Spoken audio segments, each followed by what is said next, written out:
Carbon dan macam brand yang berjenama punya brand lah. Okay, hai, Assalamualaikum. Okay, hari ni saya nak tunjuk dekat korang helmet yang paling padu. Yang helmet yang saya kata tadi, helmet padu kan.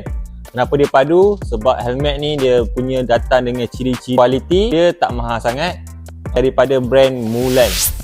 Okay, brand Mulan ni dia daripada jenama daripada tanah besar lah, iaitu China lah. Okay, tanah besar. Ni dia datang dengan helmet adventure. Okay, adventure full face bukan flip up. Motor apa yang sesuai dengan helmet ni? Semestinya lah motor touring, sport touring lah, ataupun skuter. Okay, so kalau korang nak helmet yang ringan, inilah helmet yang korang kena cari. Kenapa dia ringan? Sebab dia datang dengan material daripada fiberglass dengan carbon fiber. Okay, helmet ni dia ada lapisan Kevlar. Okay, dia letak fiberglass combine dengan Kevlar. So dia punya protection dia lagi tinggi lah. So dekat depan saya ni ada dua fiberglass. Fiberglass datang dengan warna black, gloss black dengan gloss white. Lepas tu kita ada carbon punya edition. Okay, carbon kita ada 3K carbon. Okay, ini 3K carbon.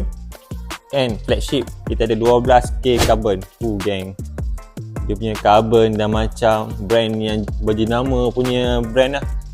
Carbon dia ni bukan Kikai punya carbon memang original punya carbon. Datang dengan bag, datang dengan kotak macam ni.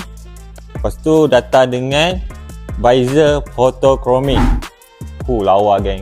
Photochromic ni, kau tengok ni, apa tu photochromic kan? Kau tengok video ni. Function photochromic ni, bila dia kena cahaya matahari, dia punya visor akan jadi gelap. Kalau malam, dia akan jadi clear.